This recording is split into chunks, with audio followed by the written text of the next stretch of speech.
বাবা মানে হাজার বিকেল আমার ছোটবেলা, বাবা মানে রোজ সকালে পুতুল পুতুল খেলা। হাই গাইজ, আমি বাবু এস ফালতু কথায় আপনাদের সবাইকে অনেক অনেক শুভেচ্ছা, অভিনন্দন ও ভালোবাসা। আশা করি আপনারা ভালো আছেন, ভালো থাকুন, এই আশায় এই কামনায় সর্বদাই এস ফালতু কথা করে থাকে। যেহেতু আমাদের প্রতিটি সাবস্ক্রাইবার, প্রতিটি ভিউয়ার, প্রতিটি দর্শকই আমাদের কাছে মহামূল্যবান, তাই অবশ্যই আপনাদেরও কিছু দায়িত্ব আমরা নিয়েছি। যেমন আপনাদেরকে হাসানোর দায়িত্ব নিয়েছি, কিছু জানানোর দায়িত্ব নিয়েছি, কিছুটা মজা দেওয়ার দায়িত্ব নিয়েছি, আবার কিছুটা অনুপ্রেরণামূলক কিছু কথা বলে আপনাদেরকে আমরা সর্বদাই ভালো রাখার চেষ্টা করি।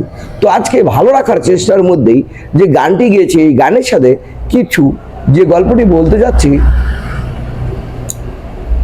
সেই গানের সাথে হয়তোবা কিছুটা মিলে যাবে, অথবা পুরোটাই মিলতে পারে, আবার বলতে পারি নাও মিলতে পারে।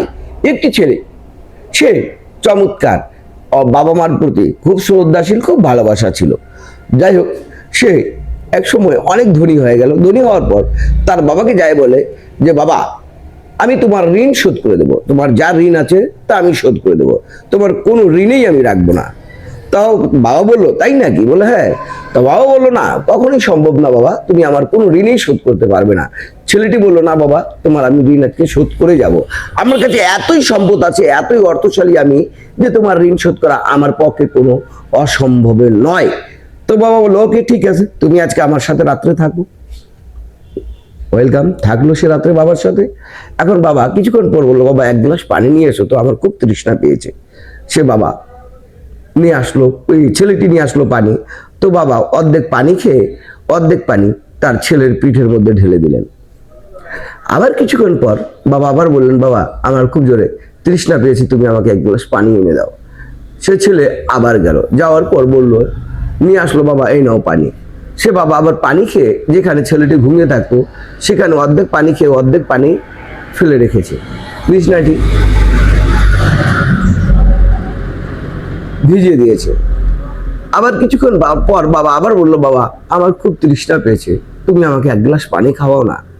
তো সে ছেলেটি আবার এক গ্লাস পানি নিয়ে আসলো। তার বাবা কিছু পানি পান করার পর আবার তার যে জায়গায় ছেলেটি ঘুমাচ্ছিল সে জায়গাটিতে ফেলাই দিল। সে জায়গাটি ভিজে গেছে মোটামুটি।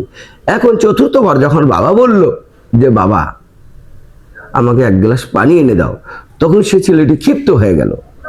ক্ষিপ্ত হয়ে যায়, বলল যে বাবা আমি তোমাকে পানি আনে দিচ্ছি, তুমি কিছু পানি পান করছো, কিছু আমার গায়ে ফেলাই দিচ্ছ, আবার কিছু পানি তুমি আমার বিছনা ভিজাই দিচ্ছ, এটা তো আমার ঘুমাইতে কষ্ট হচ্ছে।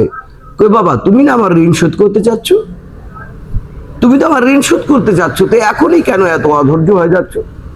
যখন তুমি, তোমার মা এবং আমি যখন একসাথে আমরা ঘুমিয়ে থাকতাম, তখন কতবার তুমি বিছানাতে প্রসাব করে দিয়েছো, সেই বিছানার উপর আমরা ঘুমিয়ে থাকতাম, তোমার প্রসাব পায়খানা থেকে কত কিছু আমরা করেছি। তো আজকে তুমি আমার ঋণ শোধ করতে এসেছো, প্রথম একটি কাজটাই তুমি করতে পারছো না, আর তুমি বলছো আমি তোমার সব ঋণ শোধ করে দেব।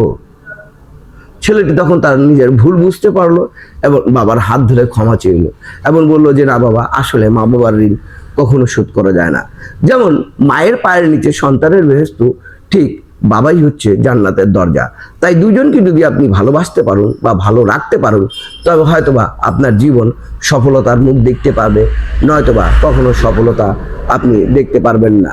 মা তার সন্তানকে কোমর অবধি নিয়ে ঘুরে বেড়ায়, কারণ তার মা যতদূর নিজে দেখতে পারে ততদূর সন্তানকে দেখাতে চায় না।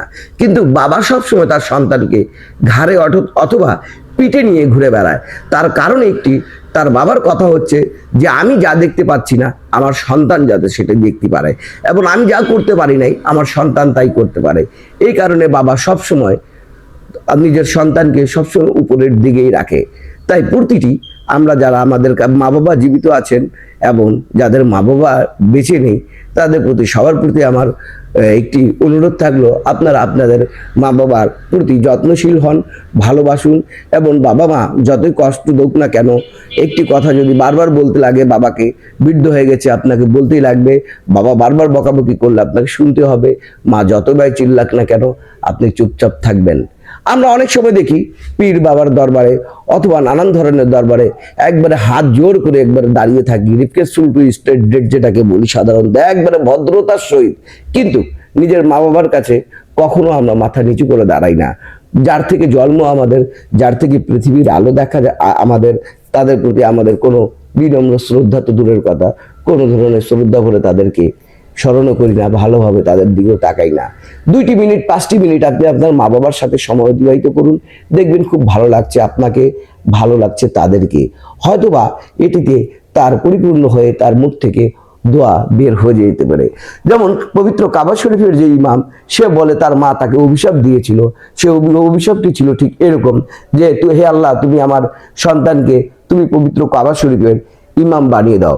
তার এটা অভিশাপ, তার মায়ের দেওয়া অভিশাপ, সেটি আল্লাহ গ্রহণ করেছেন এবং পবিত্র কাবা শরীফের ইমামতি করার দায়িত্ব পেয়েছেন।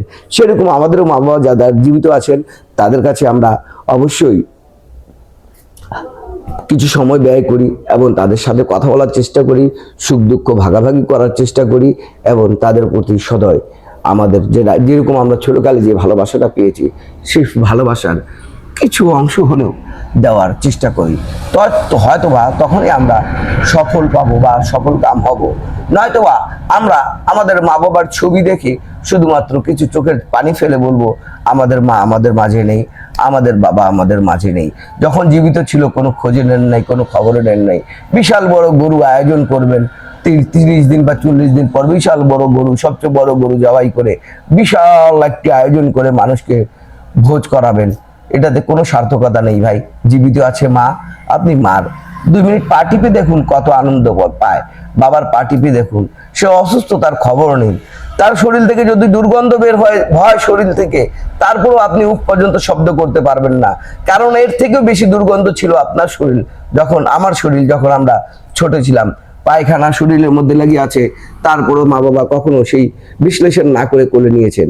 তারপরও আমরা তাদের প্রতি আমরা চোখ রাঙিয়ে কথা বলি, মাথা উঁচিয়ে কথা বলি। আমাদের এটা কারো কাম্য নয়। এইচডিএস ফালতু কথা কখনোই এই ধরনের কোনো কিছু কাম্য করে না।